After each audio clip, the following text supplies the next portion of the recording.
Tu es mon bouclier, ma force, le roc sur qui j'ai fondé ma vie. Toi seul est le désir de mon cœur et je vis pour t'adorer.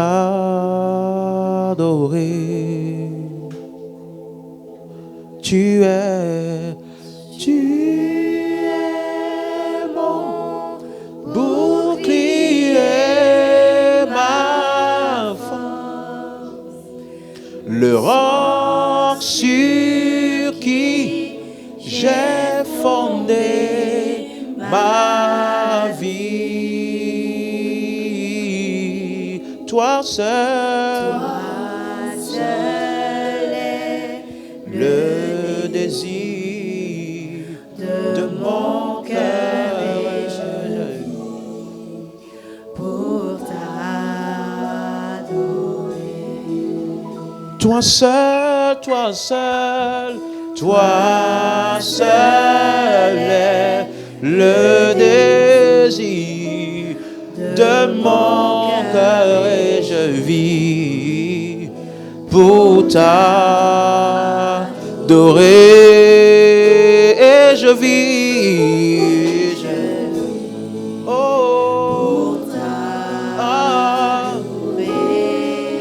La raison de ma vie, c'est de t'adorer, c'est de te servir.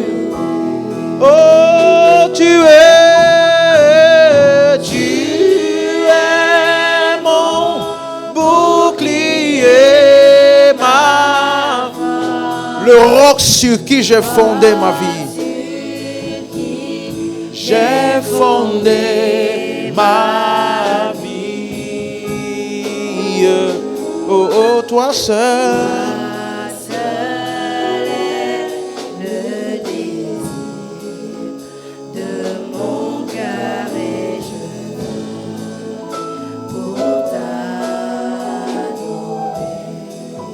Toi seul, toi seul, toi seul, le désir de mon cœur et je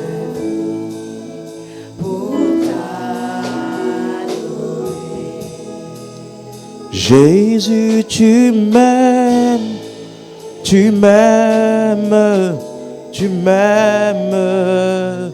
Jésus, tu m'aimes. Jésus, je t'aime.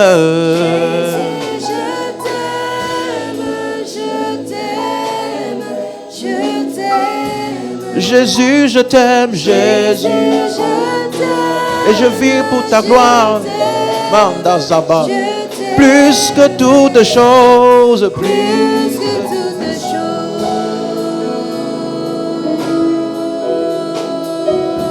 Plus que tout. Plus que toutes choses. Jésus, je t'aime. Jésus, je t'aime. Je t'aime. Je t'aime. Je vis pour toi. Jésus, je t'aime. Je t'aime. Je t'aime. J'existe pour toi, Jésus, je t'aime. Plus que tout, plus que toutes choses. Tu es la raison de ma vie, plus que tout. Plus que toutes choses. Plus que tout, plus que tout, plus que tout. Je veux te servir.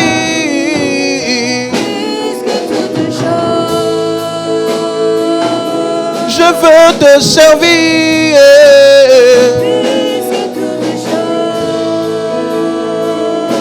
Accomplis ta volonté.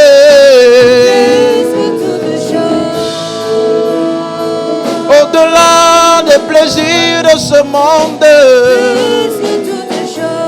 Plus que toutes choses. Plus que tout.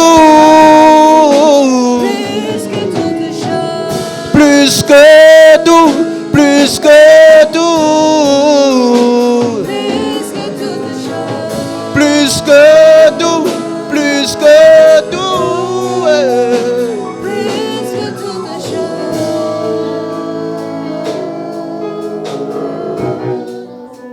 Jésus, je t'aime. C'est toi que je veux. Jésus, je t'aime. Tu es l'objet de ma quête. Tu es l'objet de ma méditation. Tu es l'essence de ma vie. Plus que tout, plus que tout.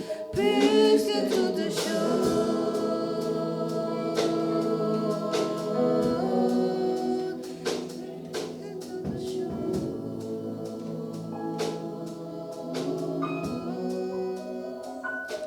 Je dis oui, oui, oui, Seigneur,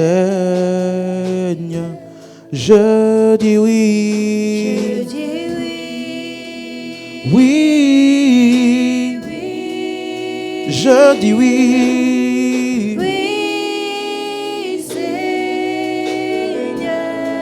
à ta volonté, à ton appel, Oui. je dis oui. Oui, Seigneur. Je dis oui, même si ça me coûtera. Oui. Je dis oui, Oui, Seigneur.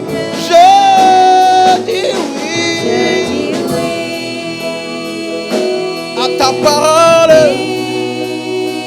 à ta volonté. Oui, Seigneur.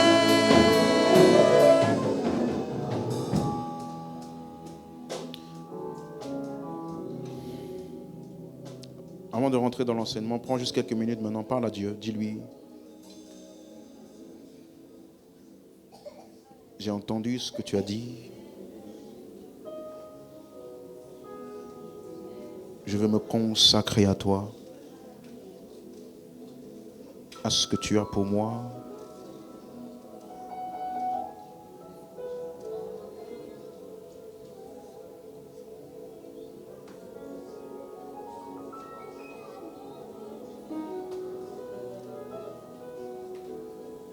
Oui, dis-lui, accorde-moi la grâce de faire ce que tu me demandes de faire maintenant.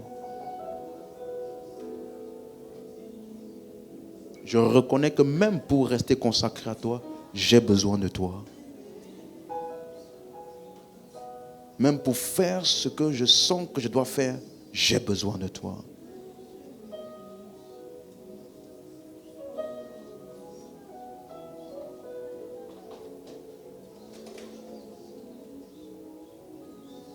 Oh, merci Père.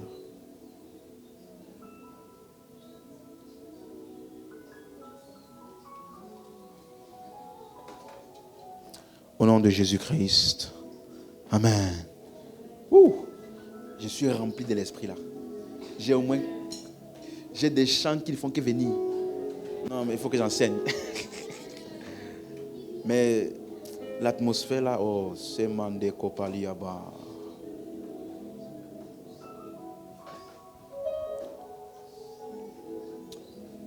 Merci Père. Je prie que dans cette atmosphère, que dans le temps qui nous reste, illumine les yeux de nos cœurs. Donne-nous de nous approfondir dans la connaissance de Christ. Je déclare que dans cette atmosphère, il n'y a pas d'erreur, il n'y a pas de distraction, pas de confusion. Nous contemplons le Fils. Et ensemble, en tant qu'Église, alors que Jésus-Christ est glorifié, nous sommes édifiés. Dans le nom de Jésus-Christ, et qu'un croyant me donne un bon amen. Amen, amen, amen. Merci. Wouh.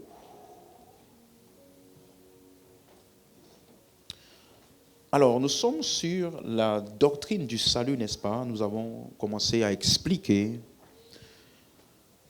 que le salut n'est pas juste un thème de la vie chrétienne ni un thème de la Bible. Nous avons pris le temps d'expliciter en détail que le salut est le message des Écritures. Voilà pourquoi dans 2 Timothée 3, verset 15, l'apôtre Paul dit à Timothée, tu connais les saintes lettres, dès ton enfance tu connais les saintes lettres qui peuvent te rendre sage à salut par la foi en Jésus-Christ. Amen, amen.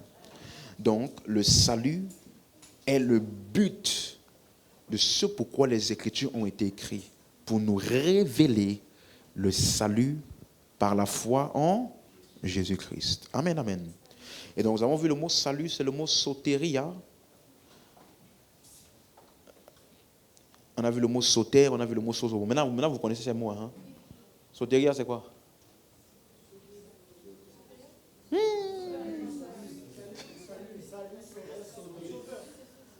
Sauter. Maintenant, vous faites les connaisseurs. J'ai dit, c'est quoi soteria? Sauter. Sozo. Donc maintenant, vous parlez en Grèce, hein? Allez là-bas. Bonjour, ça va? Soteria. Comment tu vas? Sauter. Amen, amen. Donc, et nous avons vu donc le mot soteria ou sauter, ça veut dire sauver ou sauveur ou salut, mais c'est en rapport avec un danger. Ça veut dire que quelqu'un est secouru d'un danger. C'est ça? Et donc, ça implique donc en quoi sommes-nous sauvés? De quel salut s'agit-il? Parce qu'on a vu dans plusieurs reprises que le mot sozo peut être utilisé pour la protection, la préservation d'un danger physique. C'est aussi utilisé pour la guérison et aussi pour le salut du péché. Donc, de quoi sommes-nous sauvés? Donc, dans Matthieu 1, 21, on dit donc qu'elle enfantera un fils, et tu lui donneras le nom de Jésus, c'est lui qui sauvera son peuple de ses péchés. Donc, le salut est en rapport avec le péché. Donc, nous sommes secourus, préservés, délivrés de quoi? Des conséquences ou du châtiment du péché. C'est clair? Donc c'est ça l'évangile qui annonce aux hommes ce que Christ a fait afin de nous délivrer, de nous libérer, préserver des conséquences et du châtiment ou alors du jugement du péché. Et c'est donc de ce jugement, de ce châtiment qui est l'emphase de cette série. De quoi sommes-nous sauvés? C'est quoi le danger qu'il y avait dans le péché dont l'homme a été sauvé, le croyant plutôt. Et donc, on a commencé donc par voir, premièrement, Dieu est un juge, Dieu est juste, et dans sa justice, il y a ce qu'on appelle le jugement de Dieu. J'espère que c'est clair jusqu'à maintenant. Donc, dans son jugement, il a séparé. C'est ça qu'on appelle juger. Donc, comment est-ce que Dieu juge? Et qu'est-ce qu'il fait dans son jugement? Il faut que ça soit bien compris par chacun de nous. Quelqu'un avec moi? Donc tu vas voir par exemple dans Genèse 2, la première fois où il explicite ou sépare en fait le bien et le mal, il dit tu pourras manger de tous les arbres du jardin, verset 17, mais tu ne mangeras pas de l'arbre de la connaissance du bien et du mal, car le jour où tu en mangeras, tu mourras. Donc dans son jugement, Dieu a séparé ce qui est bon et ce qui n'est pas bon. Et là, on voit ici que ce qu'il a séparé, c'est l'arbre de vie et l'arbre de la connaissance du bien et du mal. Donc, vendredi passé, j'ai donc pris le temps de t'expliquer qu'est-ce qui est séparé dans le jugement de Dieu, de ce qui est bon qui donne la vie et de ce qui n'est pas bon et qui amène la mort. On a vu donc que ce que Dieu a séparé n'est pas d'abord mentir, voler, ne pas aller à l'église, non. Ce qu'il a placé dans son jugement comme étant ce qui est bon et ce qui n'est pas bon, ainsi que leurs conséquences, il a appelé ça arbre de vie, arbre de la connaissance du bien et du mal. Et maintenant, dans Jean 3,16, on a plus de détails dessus. Il dit, Dieu a tant aimé le monde qu'il a donné son Fils unique afin que quiconque croit. Tu as lu croire comme moi? Quiconque fait quoi? Croit en lui, ne périsse point, mais qu'il ait la vie éternelle. Verset 17.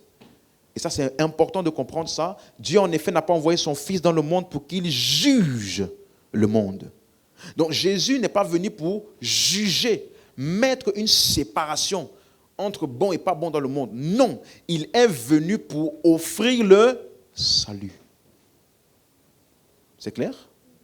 C'est clair? Donc où se trouve le jugement? Verset 18. Celui qui croit en lui n'est point jugé.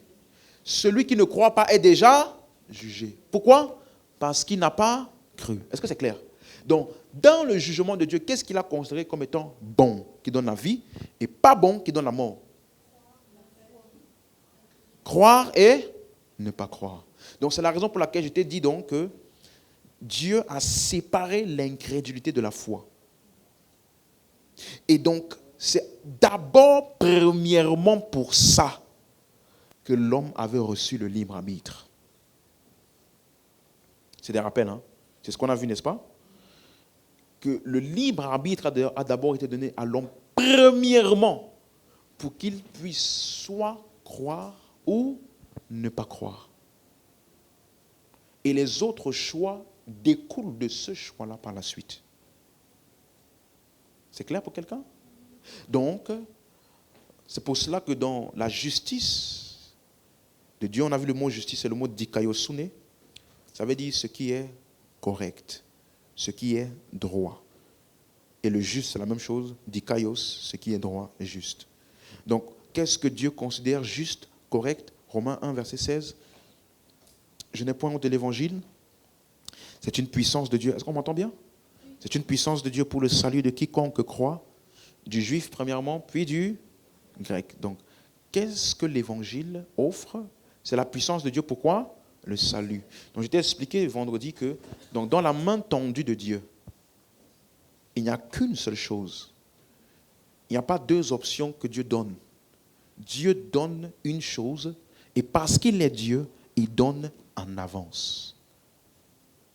Vous avez compris? Donc, ce n'est pas ton choix qui va faire que Dieu va faire quelque chose. Dieu a déjà donné et offert en avance. Maintenant, c'est dans le choix de l'homme qu'il y a deux options. Et dans chaque choix que l'homme fait, il y a une conséquence associée à ce choix vis-à-vis de ce que Dieu a donné. Donc, le salut est l'évangile est la puissance de Dieu pour le salut de quiconque croit. Donc, quiconque ne croit pas, c'est celui qui a rejeté l'offre de Dieu qui est le salut. Et cette personne-là expérimentera dans ce qu'on appelle la perdition. Périr. C'est clair? C'est clair maintenant? Donc, verset 17. Parce qu'en lui est révélée la justice de Dieu par la foi. Selon qu'il est écrit, le juste vivra par la foi. Donc, on a vu le mot vivre ici, ce n'est pas ton style de vie quotidien. Aller au travail, rentrer. Non. Vivra ici veut dire prendre vie, venir à la vie. Donc c'est une promesse qui annonçait que le juste va venir à la vie. Il va devenir vivant. Comment? En croyant. Et on a vu donc croire en quoi? Parce que ce n'est pas juste croire. La Bible dit que les démons croient que Dieu existe et ils tremblent. Donc ce n'est pas juste croire. C'est croire en quoi ou en qui? Romains 4, verset 25. C'est encore à nous. Verset 24, pardon.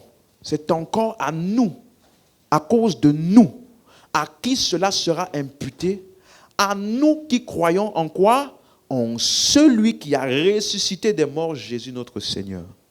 Vous avez vu? Donc ce n'est pas la foi juste que Dieu existe, c'est la foi en la résurrection de Christ. C'est là pourquoi? Parce que verset 25 maintenant explique, lequel a été livré pour nos offenses et ressuscité pour notre justification. Donc la base de notre justification, ce qui nous a offert la justification, c'est la résurrection de Christ. Et comment est-ce que l'homme le reçoit? Romains 5, verset 1 qui est la suite. Étant donc le mot donc que tu vas voir dans Romains 5, verset 1. Ah oui, je n'ai pas mis ça dans les notes, pardon. Étant donc si je t'ai dit, la Bible n'a pas été clavée chapitre et verset. Donc c'est lui qui a séparé Romains 4, 25 et Romains 5, verset 1 là. Mais sinon, dans la lettre, ce n'était pas séparé. C'était une suite.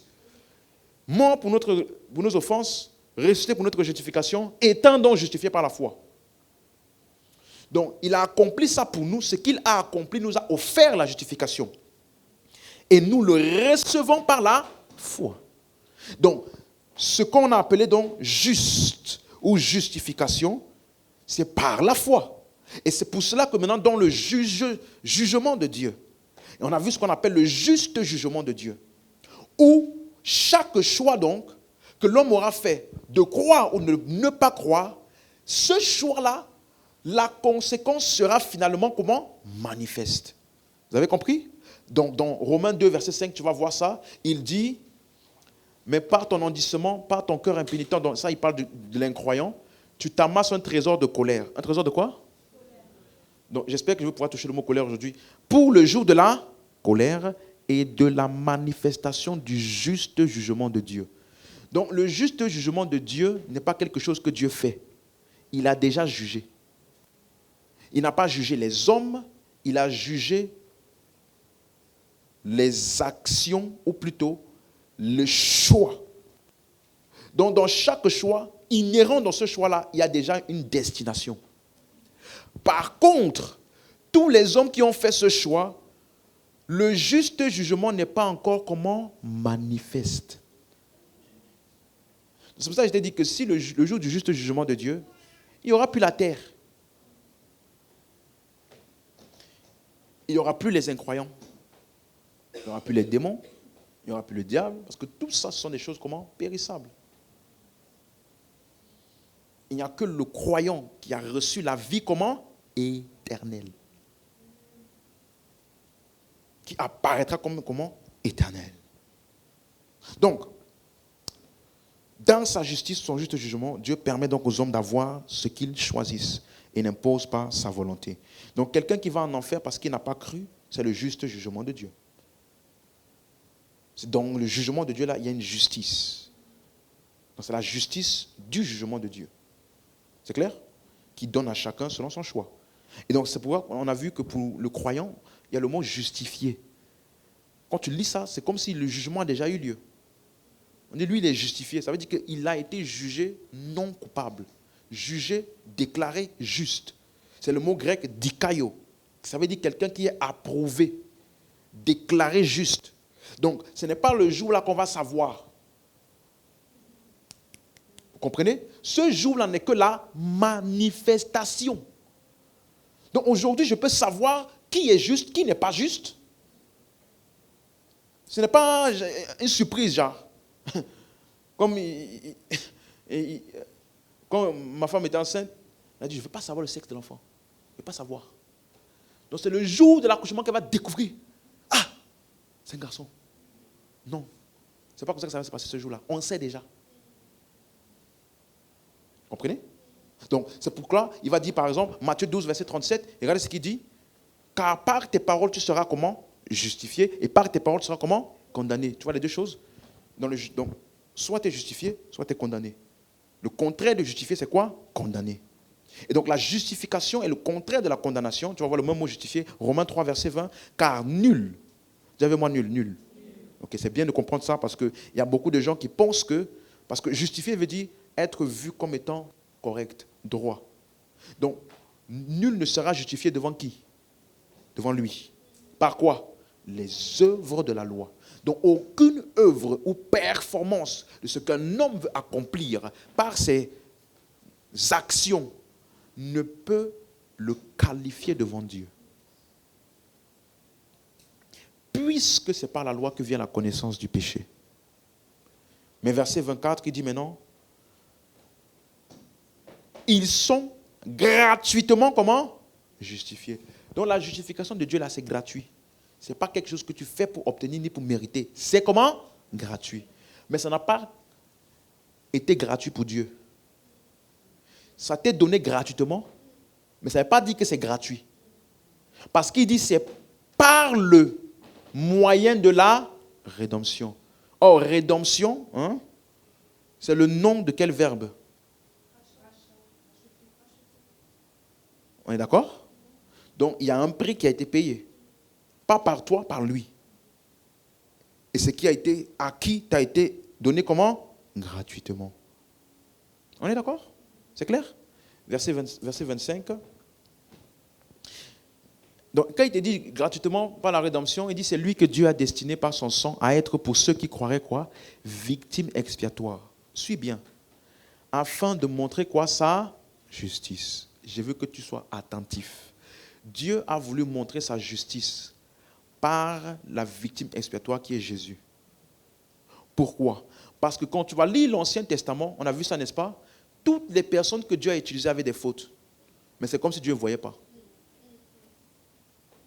Il ne les disqualifiait pas. Ceux que nous appelons aujourd'hui les héros de la foi, chacun d'entre eux avait leur faille.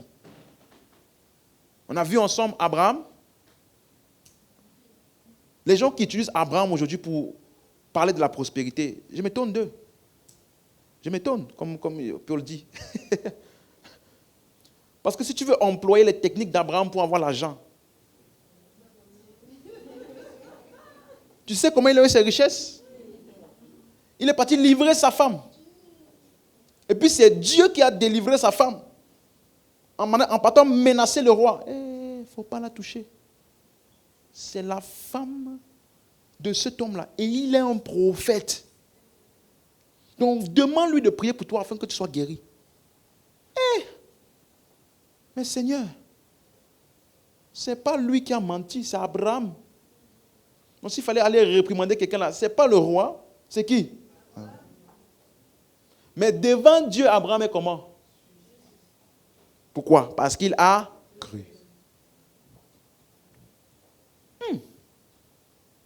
Nous, on lit ça, on parle le père de la foi, Abraham. Mais tu sais ce qu'il a fait? Il n'est que le père de la foi. Parce que si on doit regarder les autres choses là, il n'est pas un modèle. Quelqu'un qui prend la servante de sa femme, et puis il fait enfant. Et puis quand l'enfant naît, la servante se moque de sa femme s'énerve. Femme. C'est elle qui te dit, prends ma servante. Et puis quand il a pris sa servante pour aller vers elle, sa servante, elle a accouché, elle s'est moquée de Sarah. Je ne veux plus. Elle s'est moquée de moi. Chasse-la. Mais qui m'a envoyé vers elle? Toi.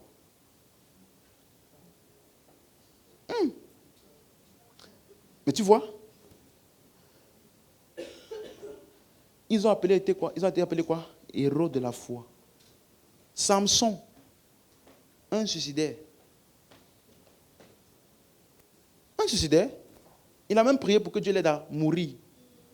Seigneur, donne-moi la force, comme ça je vais bien me suicider une dernière fois. N'est-ce pas? Et on dit à Samson, par la foi, a obtenu un témoignage. Tu vois les gens de l'Ancien Testament là? Si tu n'as pas la compréhension de la justice de Dieu par la foi, tu ne vas pas comprendre. Ils sont bizarres. Comment Jésus peut sortir d'un adultère? Parce que Salomon est le fils de David avec Bathsheba. Bathsheba est la femme de Uri que David a convoité et a envoyé au front pour se faire tuer. Et puis il a récupéré sa femme. Et c'est de cette union illicite que le Messie est sorti.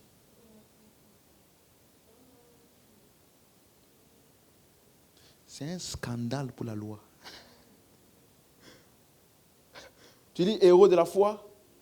Il y en a, on l'appelle même Rahab la prostituée. Ça veut dire que son nom n'a pas changé.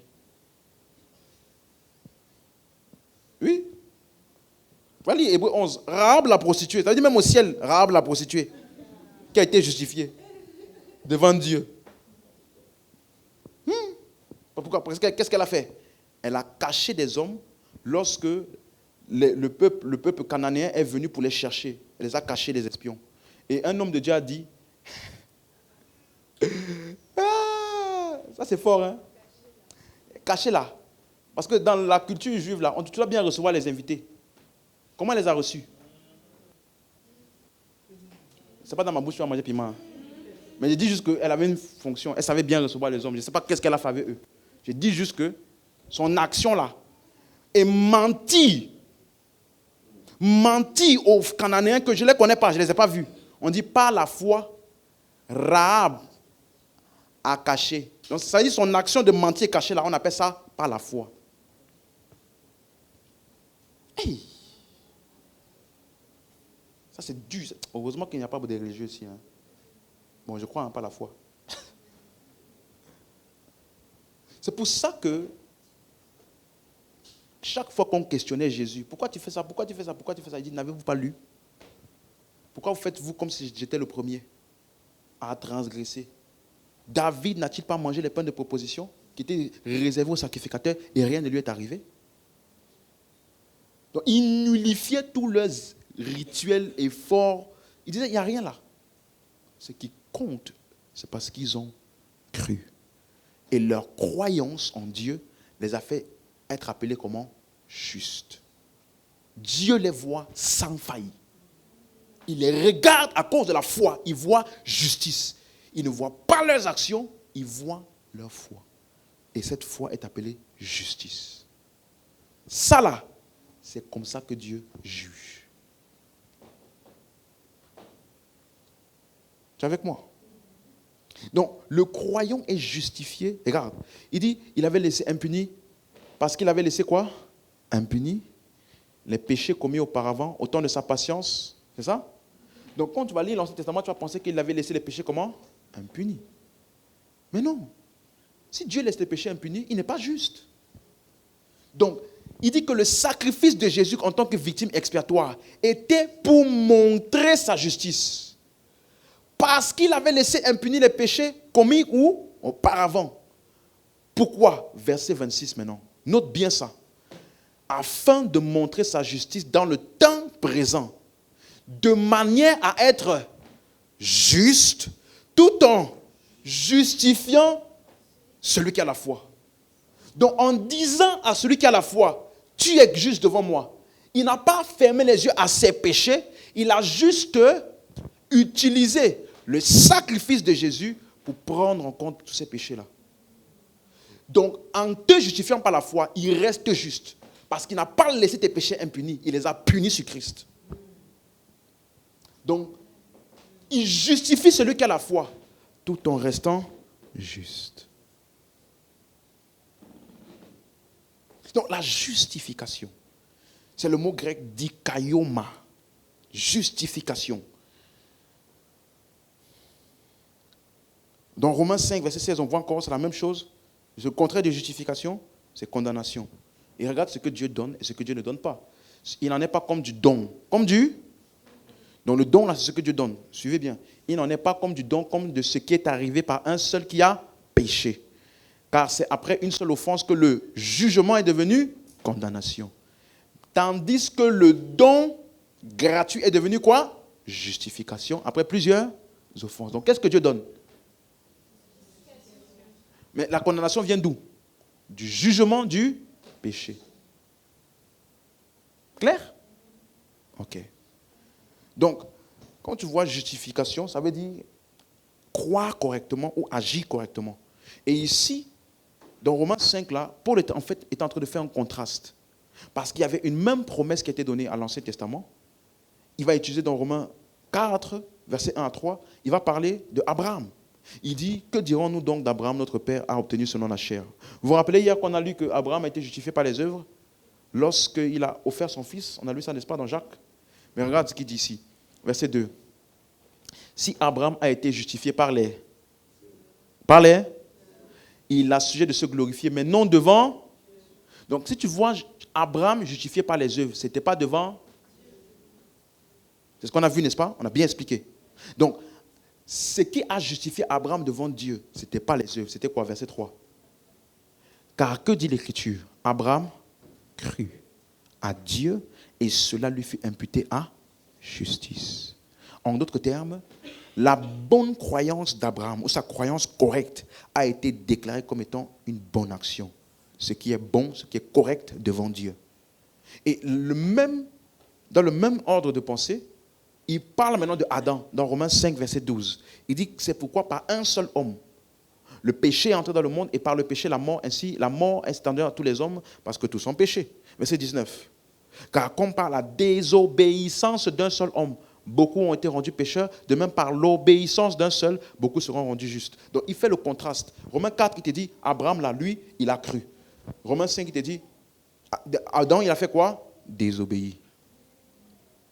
Donc la même promesse qui a justifié Abraham est la même promesse qui a condamné Adam.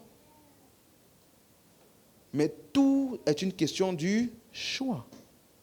Croire et l'autre n'a pas cru. Donc la justification consiste à mettre les choses ou les personnes correctes devant Dieu. Ça s'oppose à ce qui est incorrect. Donc, permets-moi de voir juste avec toi comment donc Dieu juge. Est-ce que Dieu juge? Comment il juge? Le mot juger, tu es avec moi? C'est clair jusqu'ici? Les rappels? Là, je rentre maintenant dans le message. Verset Romains 1, pardon. Juger, c'est le mot grec krino. On va voir trois ou quatre mots. Krino, diakrino, anakrino, katakrino. On va voir. Mais c'est juste des terminologies différentes du même mot. Parce que quand tu vas voir juger dans le Nouveau Testament, ça n'a pas qu'un seul mot grec. Il y a plusieurs mots grecs qui sont traduits par juger. On est ensemble? Et comme je veux vous expliquer comment Dieu juge, c'est pour ça que je prends ça. Donc, krino, ça veut dire distinguer, séparer et rendre visible. C'est clair? Séparer, distinguer et rendre comment? Visible. Jean 16, verset 11. Le jugement, parce que le prince de ce monde est jugé. Ça veut dire, parce qu'ici, il parlait de l'évangile, hein, quand le consolateur sera venu, il convaincra le monde en ce qui concerne le péché, la justice et le jugement. Et il dit maintenant le jugement parce que le prince de ce monde est jugé. Donc, ça veut dire que le prince de ce monde est rendu visible. Il est découvert. Donc, en Christ, là, le jugement du prince de ce monde se trouve. Et où est-ce qu'il est vu? Il est vu dans l'incrédulité des hommes.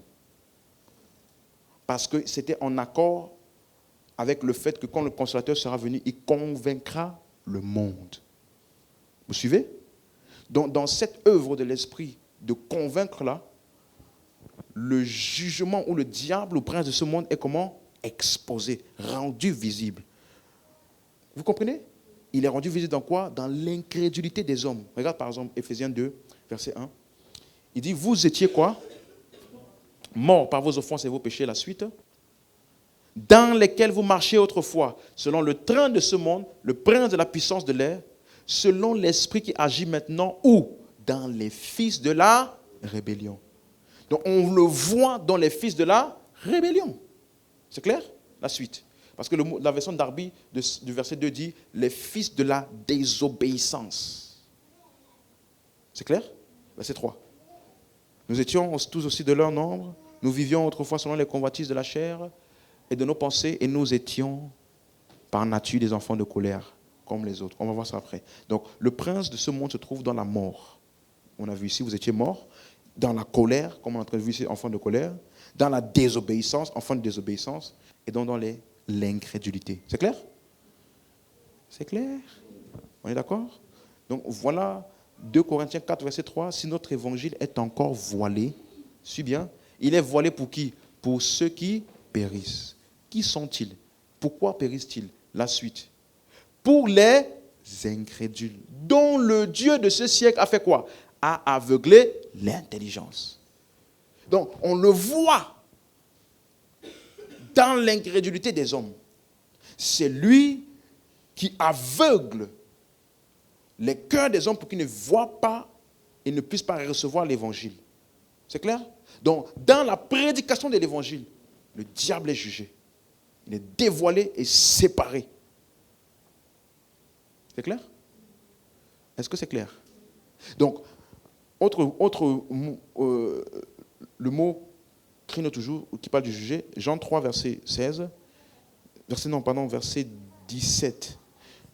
Dieu, en effet, n'a pas envoyé son Fils dans le monde pour qu'il juge le monde, mais pour que le monde soit sauvé. La suite. Celui qui croit en lui n'est point jugé. Celui qui ne croit pas, il est déjà jugé. Maintenant, voici, suis ceci. C'est quoi ce jugement? Verset 19. Et ce jugement, c'est que la lumière étant venue dans le monde, les hommes, vous avez vu maintenant, ont préféré les ténèbres à la lumière. Encore une fois, c'est dans le choix de l'homme. Donc, tu veux voir les activités du diable, du royaume des ténèbres? C'est dans les choix des hommes, les actions des hommes qui ont rejeté l'évangile là. C'est là que tu le vois dévoiler. Toutes les choses qu'ils font qui sont hors de l'évangile, tu vois le prince de ce monde qui est dévoilé. C'est clair? Donc le mot jugement là, ça veut dire séparer le bien du mal. Tu vas le voir dans Jean 7, 24. Ne jugez pas selon l'apparence, mais jugez selon la justice. C'est ça le mot krino. Jean 7, verset 24. Ne jugez pas selon l'apparence, mais jugez selon la justice. Donc, séparez bien. Jean 12, 47. Si quelqu'un entend mes paroles, regardez encore bien la même chose. Si quelqu'un entend mes paroles et ne les garde point, ce n'est pas moi qui le juge. Vous avez vu? Le jugement là, ce n'est pas une action de Dieu qui vient pour dire, je te juge. Non. Il dit bien, si quelqu'un entend mes paroles, donc mes paroles ont déjà été libérées. Les paroles de Dieu, la volonté de Dieu, le plan de Dieu, ce que Dieu offre. Maintenant, si quelqu'un entend et ne les garde point, ce n'est pas moi qui le juge. Ça veut dire, ce n'est pas moi qui l'ai séparé pour la condamnation. Ce n'est pas moi. Vous avez compris? Pourquoi? Car je suis venu non pour juger le monde. Donc le monde est dans le mal, le péché, tout ça. Je ne suis pas venu pour les juger. Je suis venu plutôt pour sauver le monde. Vous voyez l'action de Dieu? Offrir le salut. Maintenant, verset 48. Mais celui qui me rejette et qui ne reçoit pas mes paroles a son juge. C'est quoi son juge? La parole que j'ai annoncée, c'est elle qui le jugera au dernier jour. Ce n'est pas Dieu qui va venir. Non, cette parole-là, qui ont dit qu'il le jugera, ça veut simplement dire que son choix de rejeter cette parole-là sera maintenant évident, ainsi que ses conséquences. Donc le jugement, ce n'est pas quelque chose que Dieu fait ou qu'il fera. C'est clair? C'est clair pour tout le monde jusqu'ici? Ok. Romains 3, verset 4. Loin de là que Dieu, au contraire, soit reconnu pour vrai et que tout homme pour menteur, selon qu'il est écrit, afin que tu sois trouvé juste dans tes paroles et que tu triomphes lorsqu'on te juge. Verset 6. Loin de là, autrement, comment Dieu jugerait-il le monde? Verset 7. Et si par mon mensonge la vérité de Dieu l'éclate davantage pour sa gloire, pourquoi suis-je moi-même encore jugé comme un pécheur? C'est clair? 1 Corinthiens 6, verset 2. Ne savez-vous pas? Le mot juger veut dire quoi? Séparer, distinguer. Ne savez-vous pas que les saints jugeront le monde? Comment?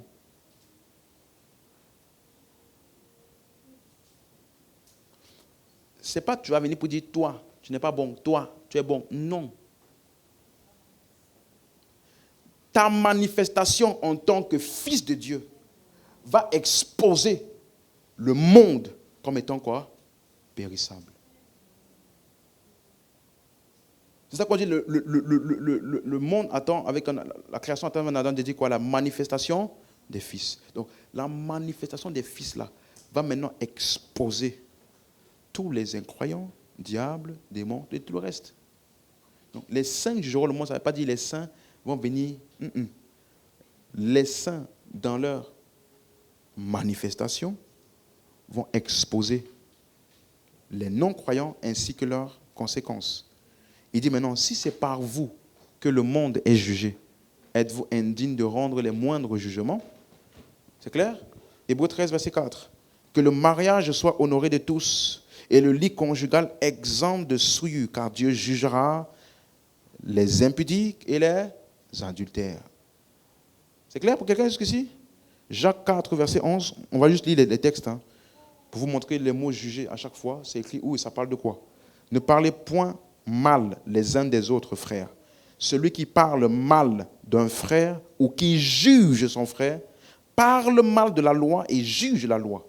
Or, si tu juges la loi, tu n'es pas observateur de la loi, mais tu en es juge. Vous comprenez ce que c'est son argument? Si tu parles mal, tu poses un mauvais jugement sur ton frère, ça veut dire que tu ne te mets plus comme un observateur de la loi, tu te mets en position de juge. Verset 12. Et un seul est législateur et juge. C'est celui qui peut sauver et perdre. Et toi, qui es-tu qui juge le prochain? C'est clair? Donc, un autre mot grec pour juger, c'est anakrino. Donc, on a vu krino, là c'est anakrino. Ça veut dire poser, examiner, faire des recherches ou s'enquérir. Donc, en fait, ce sont tous les questionnements ou enquêtes qu'on fait pour arriver au jugement. Donc, ça caractérise plus le processus par lequel on arrive au jugement. Par exemple, 1 Corinthiens 2, verset 14. Mais l'homme animal ne reçoit pas les choses de l'Esprit de Dieu, car elles sont une folie pour lui. Et il ne peut les connaître parce que c'est spirituellement qu'on en juge. Vous avez vu? Dans la version Martin, il dit que c'est spirituellement qu'elles se discernent. Donc, ici, il est en train de parler de la connaissance de Christ qui te permet donc d'analyser ce qui vient à toi et de voir les choses spirituelles et de les discerner. Ça, c'est bon, ça, c'est pas bon. OK? Verset 15, l'homme spirituel, au contraire, juge de tout. Ça c'est aussi anakrino. Il juge de tout et il n'est lui-même jugé par personne. 1 Corinthiens 10, verset 25. Oh, j'aime ce verset-là. 1 Corinthiens 10, 25. Mangez de tout ce qui se voit au marché, sans vous enquérir, tu vois, non? De rien par motif de conscience. Donc, c'est ça le mot anakrino, s'enquérir. Donc, poser des requêtes qui peuvent emmener un jugement sur ce que tu fais. Et donc, soyez ta conscience. Donc, ne vous posez pas de questions. Mangez seulement. Tu n'as pas dit Amen? Amen. Verset 27. Si un non-croyant vous invite, et que vous vouliez y aller, tu as lu et que vous vouliez y aller? Parce que quelqu'un m'avait dit une fois, il est écrit, non-croyant, si vous invite, allez-y. J'ai dit non.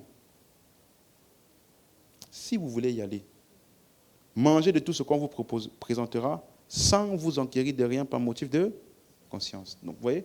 Donc, c'est le type de questionnement qui t'amène à poser un jugement sur une action ou sur quelque chose. Un autre mot, c'est bon? On a vu crino, anakrino, la manière, il y a diakrino. C'est l'action même maintenant de distinguer et porter un jugement. C'est pour ça que des fois, c'est utilisé pour quelqu'un qui doute. Parce qu'il a porté un jugement sur ce qu'il croit. Vous suivez? Regardez, Romains 14, verset 23. Mais celui qui a des doutes, le mot avoir des doutes ici, c'est le mot diakrino. Vous avez compris? Celui qui a des doutes au sujet de ce qu'il mange est condamné. Parce qu'il n'agit pas par conviction. Tout ce qui n'est pas le produit d'une conviction est péché. Même chose, 1 Corinthiens 4, verset 7. Car qui est-ce qui te distingue? C'est le mot diakrino. Qu'est-ce qui te distingue? C'est le mot diakrino. Qu'as-tu que tu n'aies reçu?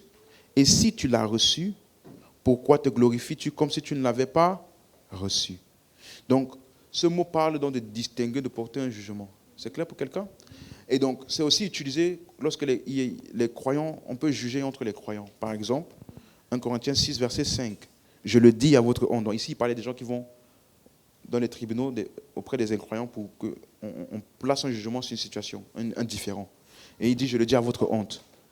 Ainsi, il n'y a parmi vous pas un seul homme sage qui puisse diakrino, prononcer entre ses frères. Vous comprenez le sens biblique du mot juger maintenant? Établir une distinction, ce qui est bon et pas bon. Ok?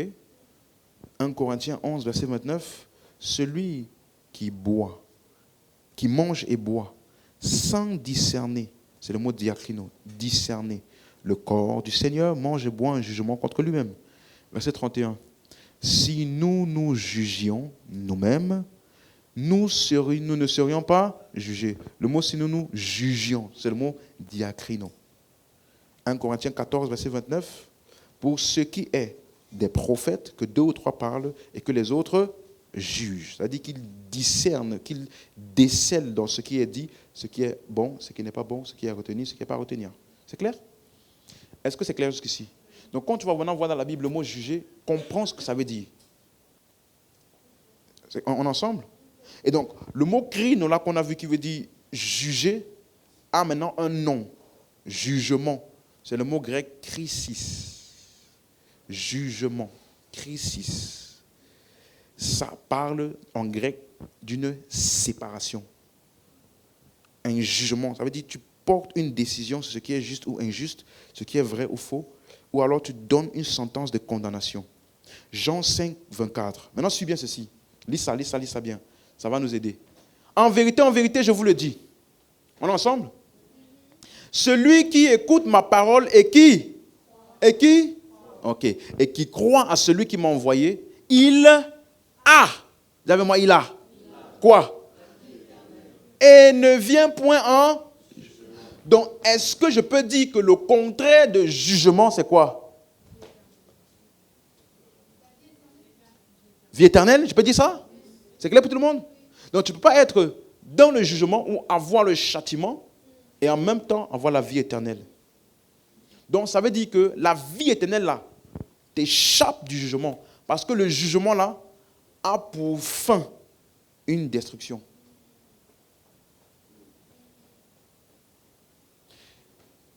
Mais il est passé de la mort à la vie. Tu as compris maintenant? Donc, c'est pour ça qu'il dit que si le jugement arrive aujourd'hui, Dieu avait dit, le jour où tu mangeras, la mort là, c'est ça qu'il appelait jugement. Ce n'est pas juste le fait de mort physique. C'est la manifestation de ce choix qu'il appelait. Donc, quand tu reçois la vie éternelle, tu passes de quoi? De la mort à la vie. Et qu'est-ce que ça veut dire? Qu'est-ce que ça veut dire? Regardez verset 27. Verset 27. Donc, le Père lui a donné le pouvoir de juger parce qu'il est le Fils de l'homme. Tu suis bien? Regardez le jugement, la suite.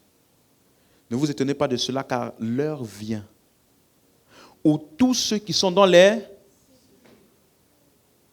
Je peux dire les morts? Ok. Entendront et en... On est d'accord? Donc, voilà ce qui va se passer ce jour-là. Suivez bien la suite. Ceux qui auront fait le bien, maintenant suis-moi. C'est quoi faire le bien? Merci. C'est pas que c'est qui a fait le bien, il a fait des œuvres de charité. Il t'a déjà dit c'est quoi le bien. Verset 24, celui qui entend ma parole et qui croit, il a la vie éternelle. Donc il ne faut pas nous embrouiller. On est ensemble, hein? Donc, ceux qui auront fait le bien ressusciteront pour. Vous avez moi pour. Donc, ça veut dire que ils vont. Donc, ressusciter là, ce n'est pas ça la vraie chose. Tu vas ressusciter pour où? C'est ça qui compte. Ils ressusciteront pour quoi? La vie. Et ceux qui auront fait le mal ressusciteront aussi. Donc tous vont ressusciter. Pour le jugement maintenant. Donc ceux qui sont morts aujourd'hui, même les incroyants, ils sont où?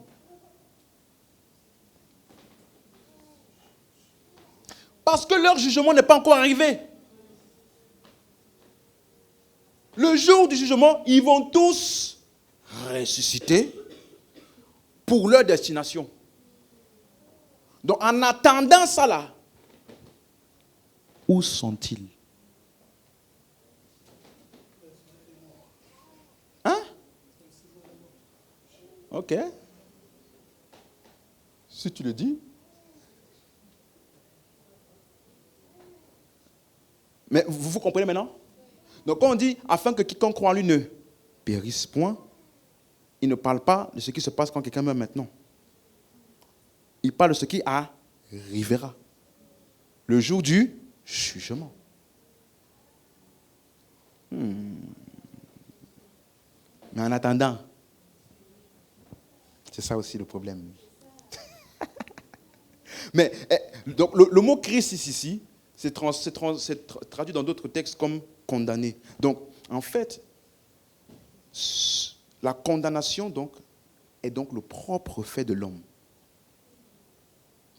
Elle est fonction des choix de l'homme.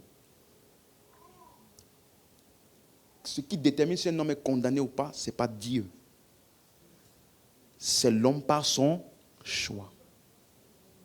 Donc, personne ne peut blâmer Dieu pour sa destination. Non, mais si un Dieu il est comme ça, si un Dieu, comment ça se fait? Non. Il ne t'a pas surpris. il t'a donné un choix en avance. Et t'a donné les conséquences de ton choix en avance. Donc, tu avais la pleine liberté de choisir, d'accepter son échappatoire.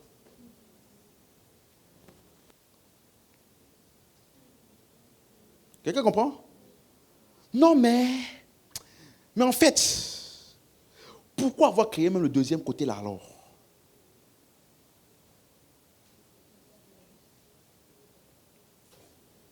Un Dieu bon, pourquoi avoir créé un deuxième côté? Parce que oui, c'est pas lui qui envoie les gens là-bas, mais les gens y vont. Pourquoi avoir créé un deuxième côté?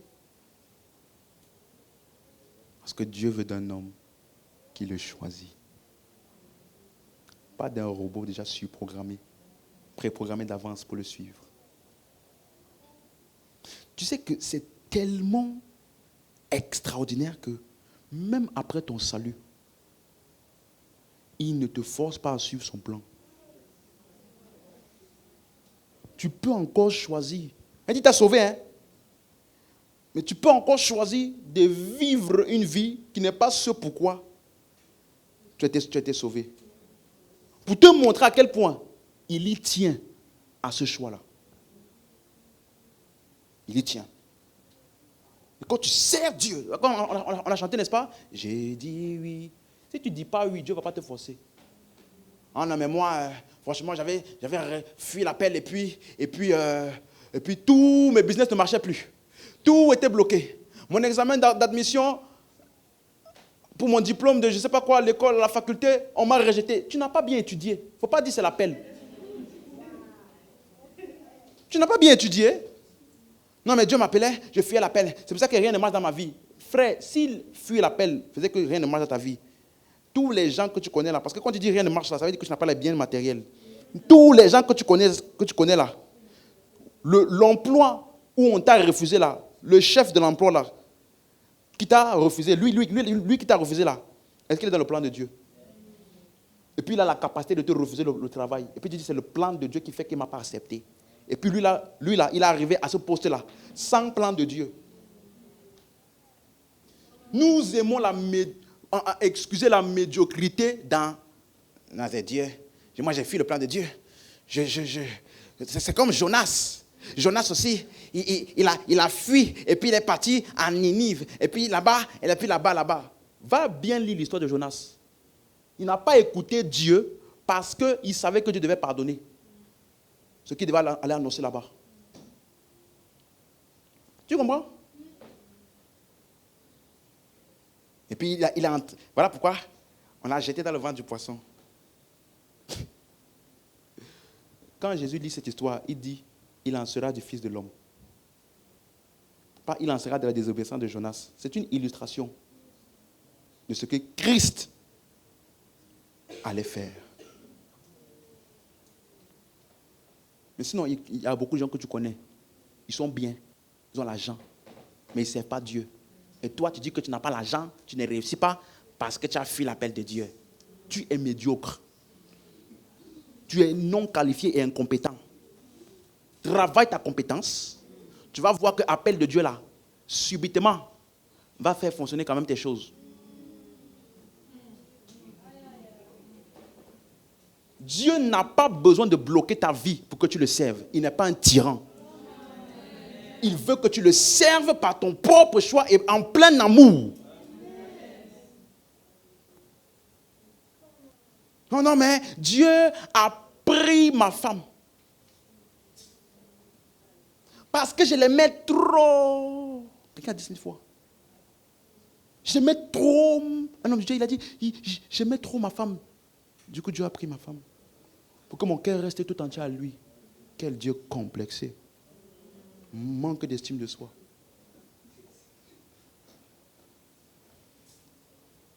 Il a besoin d'arracher ta femme. De l'enlever du monde. Donc tous les incroyants là, qui vivent les mariages tranquillement, ils s'en foutent de Dieu, Dieu ne prend pas les femmes.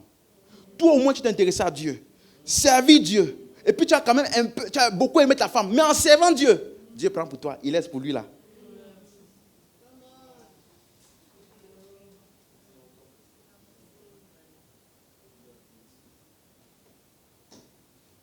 qu'on arrête d'essayer de tout caser sur Dieu quand les hommes doivent prendre leurs responsabilités.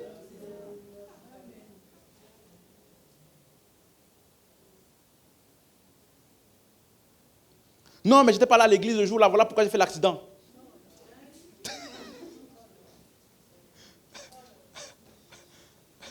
Donc tous les gens qui ont dormi chez eux le jour-là, eux, ils n'ont pas eu d'accident, sauf toi.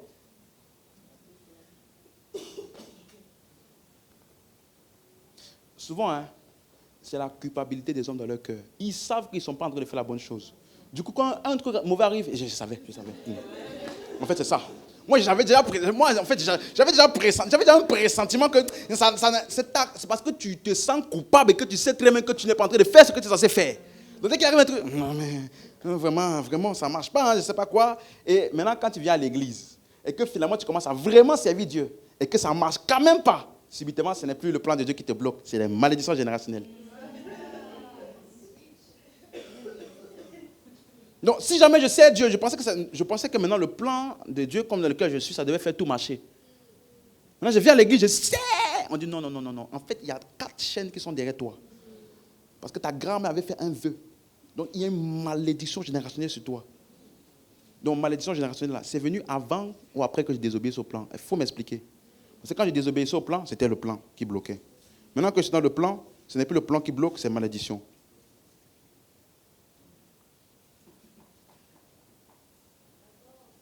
Aide-moi à dire à ton voisin, chacun doit prendre ses responsabilités. Pas arrêter d'accuser Dieu.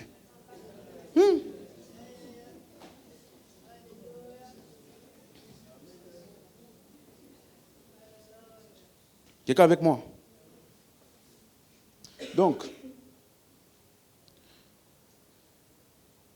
dans Jean 3, verset 17, on est toujours sur le mot diacrino. Non, crisis, pardon. Donc, Dieu n'a pas envoyé son Fils dans le monde pour qu'il condamne le monde, mais pour que le monde soit sauvé par lui. Donc, ce n'est pas le Fils qui juge ou qui distingue.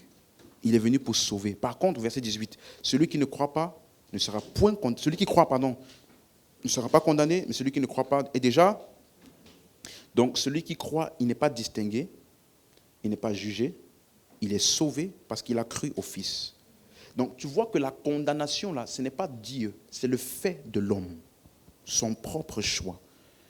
Cette condamnation se trouve dans la désobéissance à l'évangile. C'est pour ça que je t'ai dit, l'essence première pour laquelle Dieu a donné le libre arbitre à l'homme, c'était pour qu'il puisse faire le choix, soit de croire ou de ne pas croire. Et dans le péché, c'est-à-dire, parce que le péché c'est ça, rejeter l'offre de Dieu, rater la cible. C'est ça le mot péché. Dans ce choix-là, Romains 6, 23, le salaire du péché, c'est la mort. Donc tu ne peux pas faire le choix et espérer une autre conséquence. Tu te trompes toi-même. Parce que dans le péché, il y a déjà un système de destruction inhérent en lui. En d'autres termes, la mort ne fait pas partie du caractère ou de l'action de Dieu. Qu'est-ce qui est de l'action de Dieu? Mais le don gratuit de Dieu, c'est quoi? C'est la vie. Donc, Dieu offre la vie, l'homme rejette. Qu'est-ce qui se retrouve avec lui? La mort. Donc, note ceci. La mort n'est donc pas dans le caractère ou l'action de Dieu, mais la mort se trouve dans son jugement.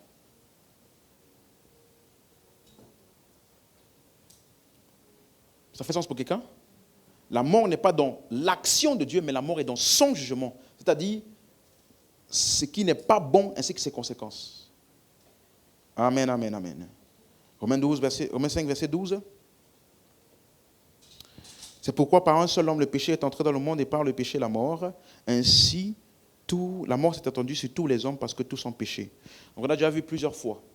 Quand tu vois le mot tous, ça ne veut pas dire tous. C'est un tous comment? Spécifique. Donc quand on dit que la mort s'est étendue sur tous les hommes, il faut se poser la question, quels tous? Quels hommes? Il te dit juste après, parce que tous ont péché. Donc, tu peux retranscrire ça ou mieux en disant, la mort s'est étendue sur tous ceux qui ont péché. C'est clair? Et le mot étendu, c'est quelque chose qui s'est propagé progressivement. Ce n'est pas genre automatique. Non. Ça s'est étendu. Donc, c'est un pêche, il a la mort. L'autre pêche, l'autre. Non, ce sont les hommes qui ont péché, qui ont engendré la mort, qui a été ce qui a été la conséquence. C'est clair? Donc, quand tu comprends ça, voilà pourquoi donc le terme la colère de Dieu est un peu bizarre. Est-ce que Dieu se met en colère? Qui dit non? Pourquoi?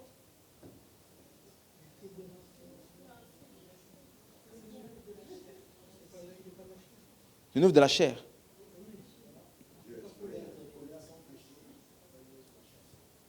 C'est pas une œuvre de la chair. Ah bon? Non, c'est pas ça qu'il a dit. C'est ce que tu as lu, mais c'est pas ça qu'il a dit dans l'original.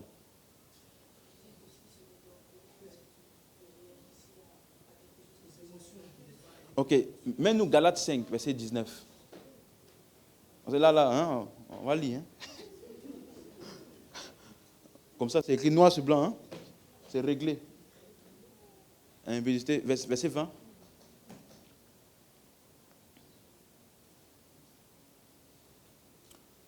La version-ci n'a pas ça.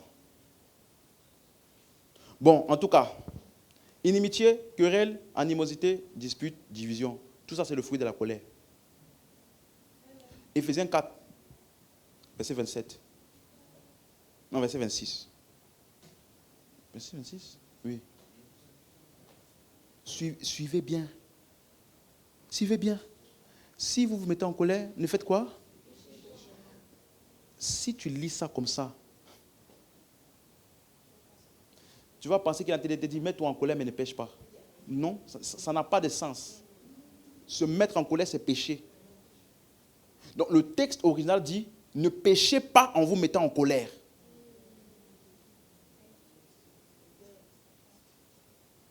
Pourquoi? Regarde, pourquoi? Que le soleil ne se couche pas sur votre colère. Je te pose une question. Pourquoi va-t-il te dire que le soleil ne se couche pas sur ta colère? Verset 27. Et faites quoi? Comment une chose qui donne accès au diable n'est pas mauvais?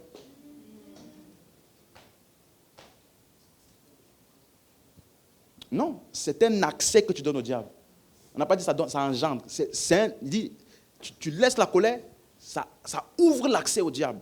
Maintenant, quand le diable a accédé là, maintenant, il va faire tout genre de choses bizarres. Mais c'est la colère là qui a donné accès.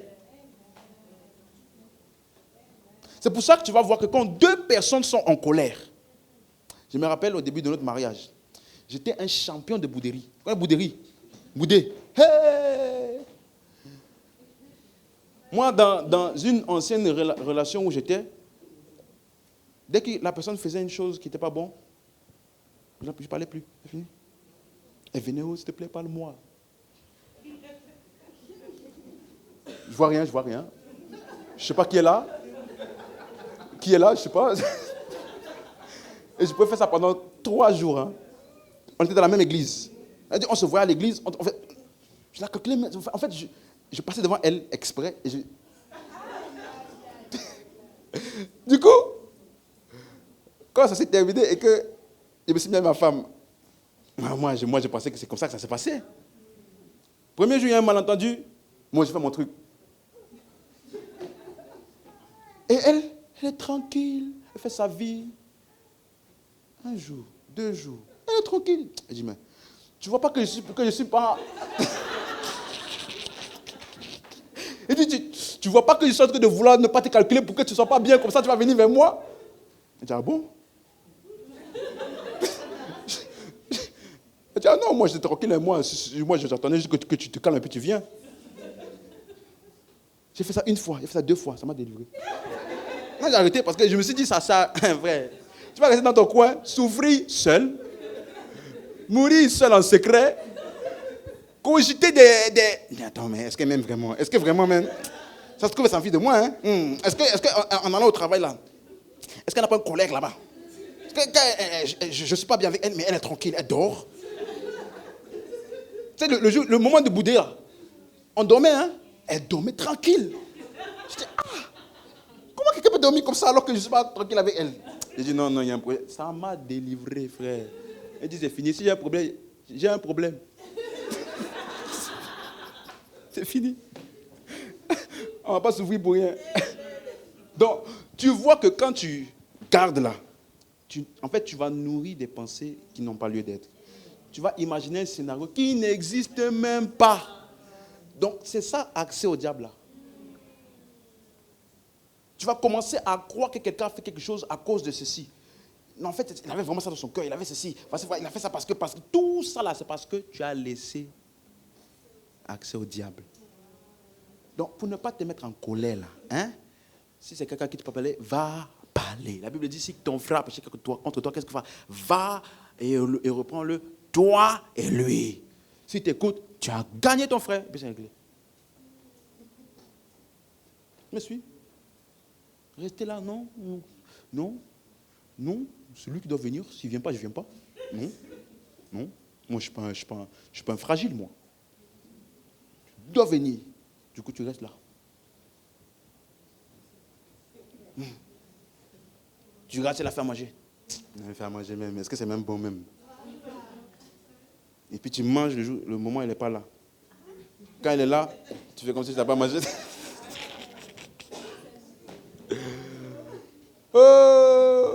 On vient de loin, hein? Vous me regardez comme ça, tu penses que... Ok? Donc, la colère de Dieu, c'est ce qu'on appelle un oxymore. Vous savez ce qu'on appelle un oxymore en français? C'est une figure de style qui fait quoi? Deux choses, comme tu dis par exemple, c'est un silence ahurissant. Tu es en train de dire quoi? C'est tellement silencieux. Mais tu utilises une expression pour dire un silence assourdissant. Vous comprenez maintenant? Donc, en fait, c'est pour mettre l'emphase sur quelque chose. C'est la même chose comme Paul dit, vous êtes des chrétiens charnels. Un chrétien ne peut pas être charnel, il est né de l'esprit. Mais quand il dit vous êtes charnel, il veut attirer leur attention sur l'attitude qu'ils viennent de poser là, qui n'est pas en accord avec leur nature. Il n'est pas en train de dire que dans ta nature là, tu es charnel. Non, ce qu'il appelait charnel, c'est ceux qui n'ont pas l'esprit de Dieu. Donc quand il parle colère de Dieu, ce n'est pas Dieu qui se met en colère. Ça veut dire quoi? Matthieu 3, verset 7. Tu es là, tu es là? Ok. Matthieu 3, 7. Mais voyons venir à son baptême beaucoup de pharisiens. Et ça, c'est Jean-Baptiste. Il a vu beaucoup de pharisiens qui venaient parce qu'il a annoncé le baptême de repentance. Il a vu des pharisiens qui venaient à lui. Il dit, mais race de vipères, qui vous a appris à faire quoi? À fuir quoi? La colère à venir. Donc il utilise la colère ici comme un événement futur. C'est ça? Ok. Deuxième texte, Jean 3, 36. Celui qui croit au Fils a la vie éternelle. Vous avez encore vu le mot croire? Et le mot vie? Ok. Celui qui ne croit pas au Fils ne verra point la vie, mais quoi? La colère de Dieu demeure sur lui. Donc, ce qu'il a appelé plus haut, celui qui croit au Fils n'est point jugé. Celui qui ne croit pas, il est déjà jugé. Ici, il appelle ça quoi? Colère. Maintenant, tu comprends que ce n'est pas l'action de Dieu. C'est le choix de l'homme qui a écarté Dieu. Donc, la colère de Dieu, ce n'est pas Dieu qui se met en colère. La colère de Dieu, ce n'est pas une action de Dieu. Puisque c'est ce qui est sur ceux qui n'ont pas cru. Or, qu'est-ce que Dieu offre? La vie. Donc la colère de Dieu, c'est le résultat de l'incrédulité de l'homme à l'évangile. Et l'incrédulité écarte Dieu. Ça refuse ce que Dieu offre. Quelqu'un comprend? Donc qu'est-ce qu'on appelle la colère de Dieu? L'absence de Dieu. Ce sont tous les événements qui découlent du fait que Dieu n'est pas là.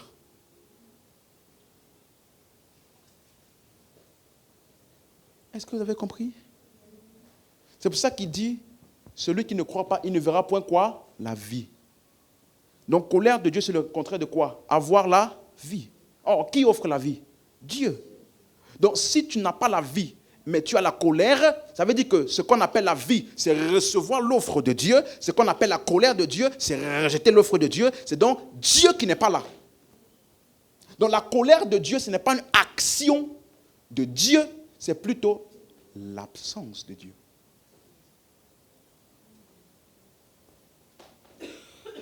Et tous ceux dont la colère demeure sur eux, s'ils meurent dans cet état, alors ils vivront ce qu'on appelle le jour de colère.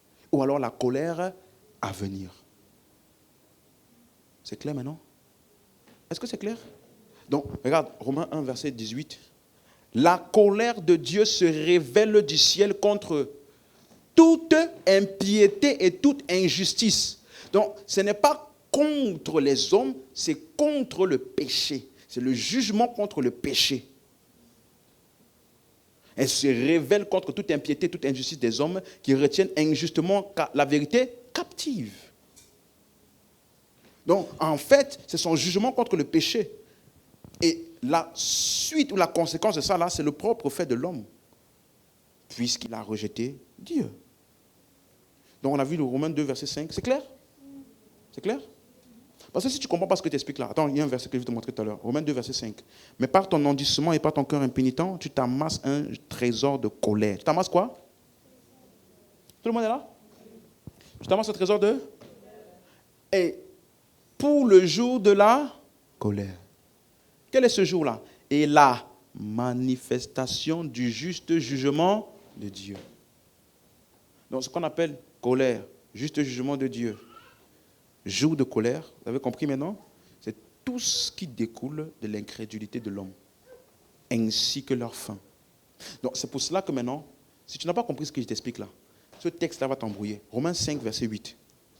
Mais Dieu prouve son amour envers nous, en ce que lorsque nous étions encore pécheurs, Christ est mort pour nous. Donc, Dieu a envoyé son Fils mourir pour nous. Il a appelé ça quoi? Dieu prouve son... Non. Donc, l'amour de Dieu a envoyé Christ pour se sacrifier pour nous. On est d'accord? Maintenant, regarde verset 9. Donc, maintenant qu'il s'est sacrifié pour nous, nous sommes devenus comment? Justifiés. Et ça? À plus forte raison, maintenant que nous sommes quoi? Justifiés par son sang. Serons-nous comment? Sauvés par lui. De quoi? Si c'est la colère de Dieu, littéralement, son action de se mettre en colère pour détruire, comment son amour va te sauver de sa destruction? Donc Dieu va envoyer sa puissance pour te délivrer de Dieu.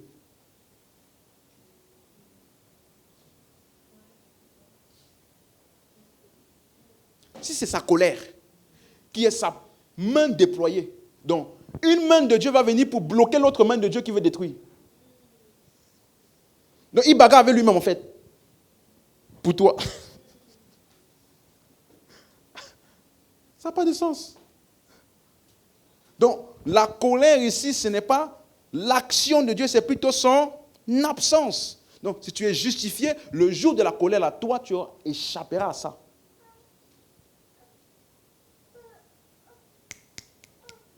Clair? Tout le monde, c'est clair pour tout le monde? Je peux avancer? Ok. Un autre texte qui fait souvent mouche. Romains 9, verset 22. Romains 9, verset 22. Et que dire? Suis bien, oh my God. Si Dieu, voulant montrer sa colère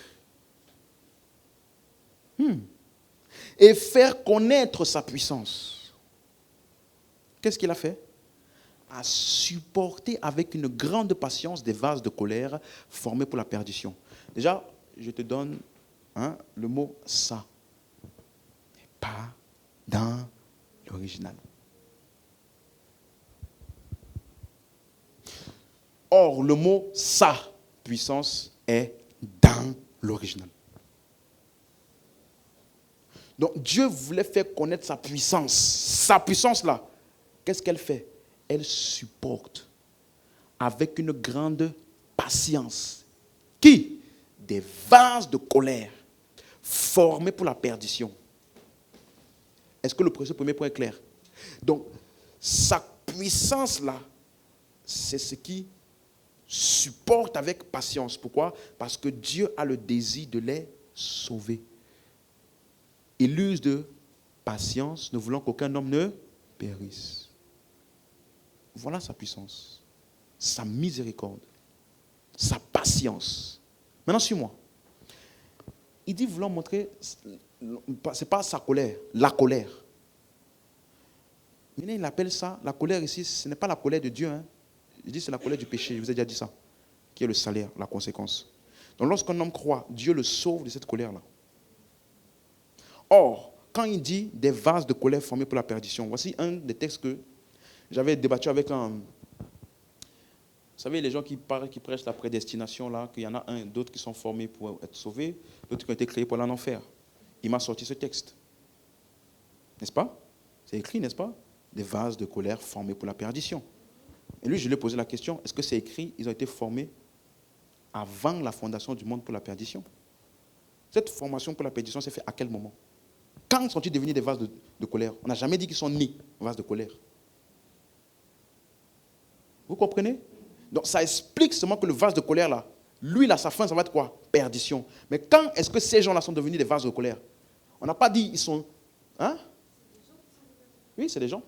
C'est des personnes.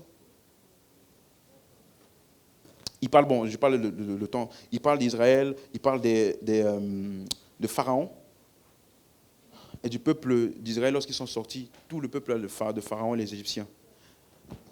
Donc, quelqu'un suit?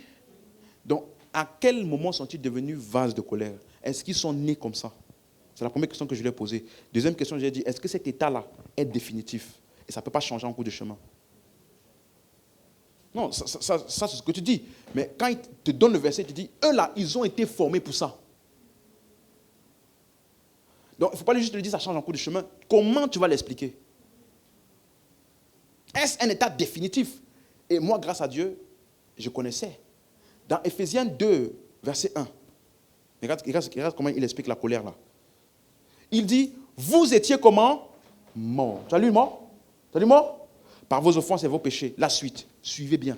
Dans lesquels vous marchiez autrefois selon le train de ce monde, le prince de la puissance de l'air, de l'esprit qui agit maintenant où?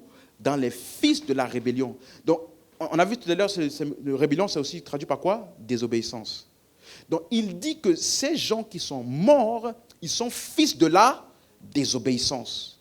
Donc, ça veut dire que c'est toutes les personnes qui sont rebelles à l'évangile, qui n'ont pas cru. Est-ce que c'est ça?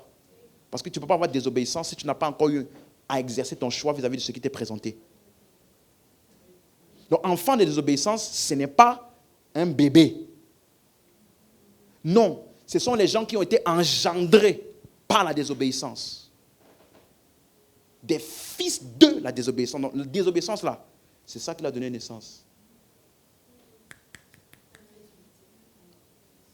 Donc, c'est l'incrédulité qui leur a donné leur être d'aujourd'hui, leur nature d'aujourd'hui.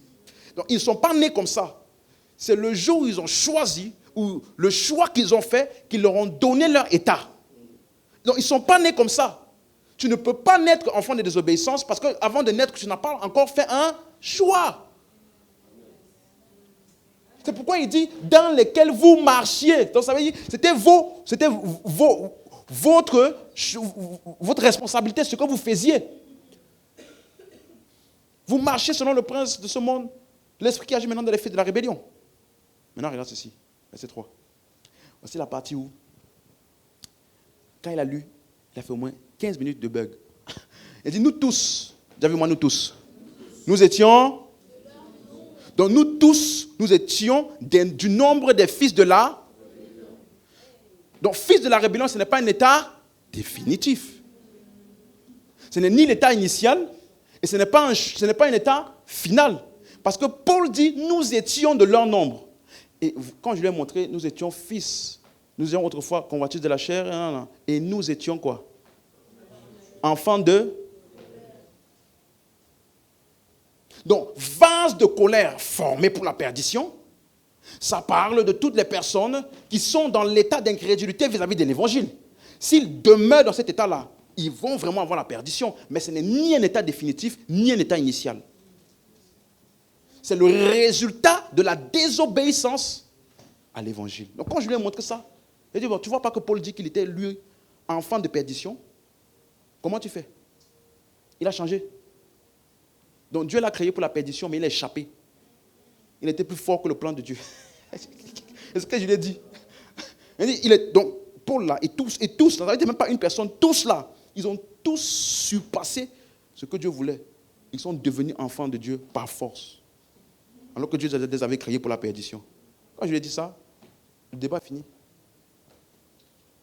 Donc, quand on dit vase de colère pour la perdition, est-ce que c'est clair maintenant? Quand on dit enfant de colère, c'est clair? Parce que désobéissance est en rapport avec quoi? L'évangile.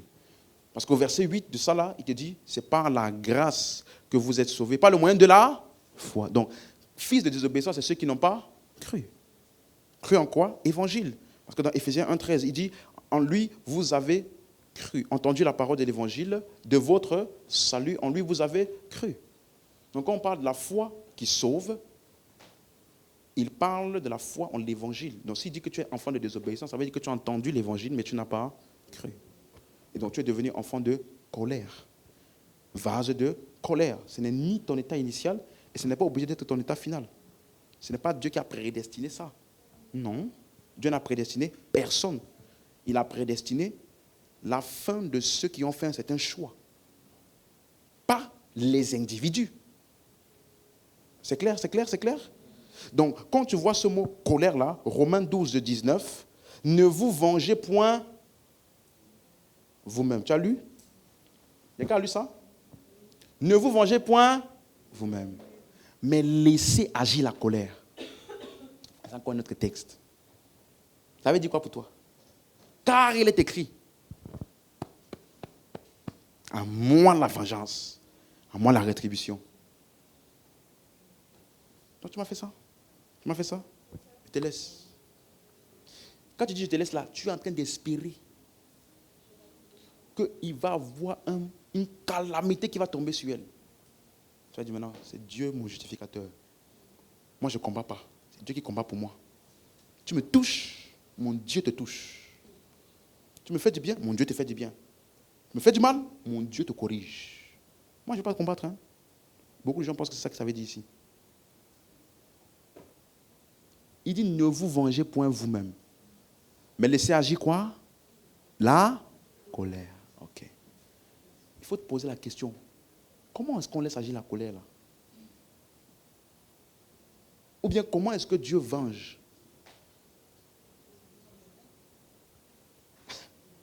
La suite.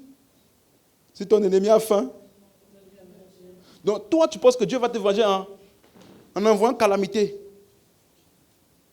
Mais il te dit ici que ton ennemi là, duquel tu ne dois pas te venger là, voici ce qu'il faut faire. Tu remarques un besoin, tu pourvois son besoin. Car en agissant ainsi, ce sont des charbons ardents que tu amasses sur sa tête. Charbon ardent, c'est pour consumer quoi? Parce qu'il y a quelqu'un qui avait dit, tu vois quand tu fais ça là, tu es en train d'enclencher le processus du jugement de Dieu. Fais-lui du bien, tu vas voir. Sa calamité va arriver plus vite. Il dit, donc, tu fais du bien à quelqu'un, c'est parce que tu espères que charbon ardent là, finalement, ça va le consumer. Ne lis-tu pas que tu amasses sur ça? Qu'est-ce qui le fait faire ce qu'il t'a fait? Donc, ça se passe où? Donc, quand tu vas lui faire du bien, tu vas consumer tout le système de pensée qui le rend hostile à toi. Et c'est pour ça qu'il dit maintenant, verset 21, ne te laisse pas vaincre par le, mais surmonte, surpasse, engloutis le mal par quoi? Le bien. Donc quand je te fais du bien, je suis en train d'engloutir tout le mal qui est la source, qui est en train de vouloir te faire être hostile à moi. Parce que il n'y a personne qui est aussi vulnérable que quelqu'un qui t'a fait du mal. Et puis tu le réponds avec du bien. Il est déstabilisé.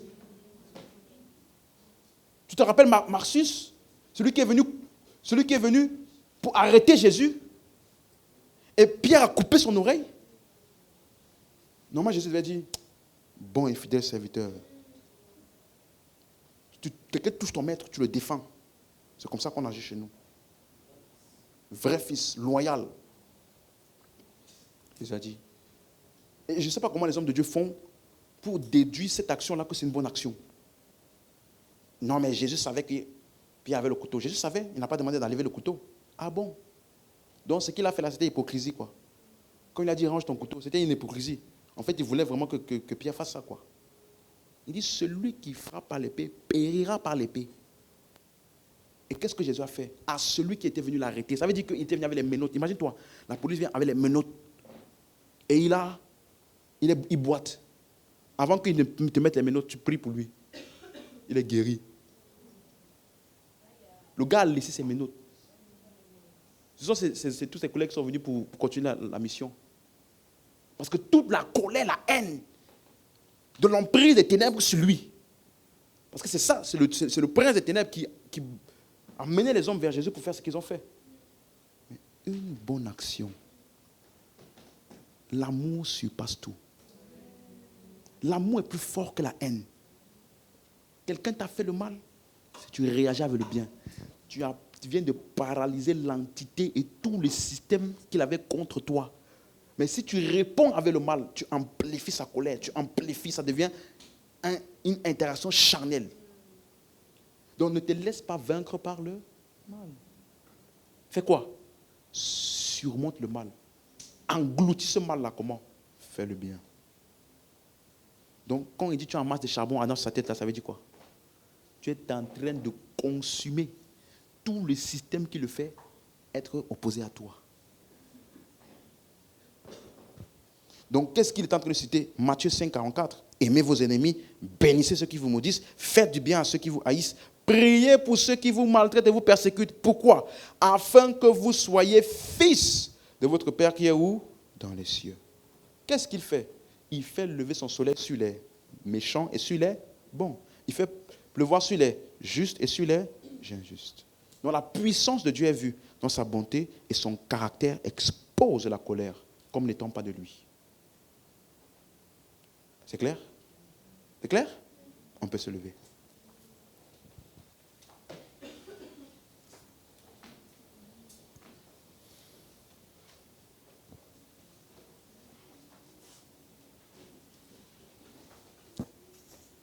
Donc la puissance de Dieu amène le salut.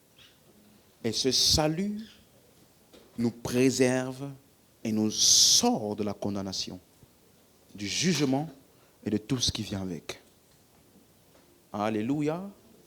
Et la colère n'est pas de Dieu. Il ne faut pas te mettre en colère, tu dis, bon, ok, je me mets en colère. Bon, il est 18h, donc j'ai encore jusqu'à minuit. Oui, tu peux te mettre cette limite-là, mais tu es dans la chair pendant... Donne-toi, hein. Je me permets d'être dans la chair encore pendant 1h30. Après, je dois régler ça. Tu peux faire ça, pas de problème. Est-ce qu'on est ensemble? Donc, ça nous révèle le caractère de Dieu. Il n'est que bon. Il offre la vie. Mais dans son amour, n'oublie pas, l'amour ne cherche pas son propre intérêt. Et comme Dieu est amour, il est obligé d'offrir à l'homme un choix. Pour ne pas que ce soit simplement son intérêt qui prime, mais que ce soit l'homme qui choisit délibérément de suivre l'intérêt de Dieu. Ça, c'est l'amour. Si Dieu avait créé un homme qui n'a pas le libre arbitre, ça veut dire qu'il a imposé son intérêt. Il voulait absolument que c'est ce qu'il veut qui arrive, à tout prix. Mais parce qu'il aime l'homme et qu'il veut que l'homme décide que son intérêt soit l'intérêt de Dieu, alors il expose à l'homme. Il expose à l'homme le choix. Il lui dit, choisis la vie. Je place devant toi la vie et la mort, le bien et le mal. Choisis la vie. Mais tu n'es pas forcé. Tu es un agent moralement libre. Donc tu peux librement choisir de suivre ou de croire en ce que je t'ai donné ou bien de rejeter. Mais sache une chose, ton choix a des conséquences. Et il est de la justice de Dieu de laisser à chaque choix sa conséquence. C'est ce qu'on appelle le juste jugement. Tu ne peux pas faire le mauvais choix et puis ce qui t'arrive, c'est le bon. Il n'y a pas un juste jugement dans ça. C'est clair pour quelqu'un?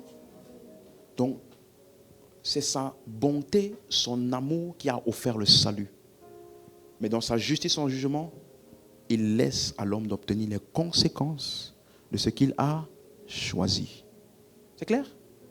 Donc, à partir de la prochaine fois, je vais terminer rapidement ce que je n'ai pas pu terminer aujourd'hui. Et après, on va toucher toutes les métaphores qui expliquent la fin des incroyants.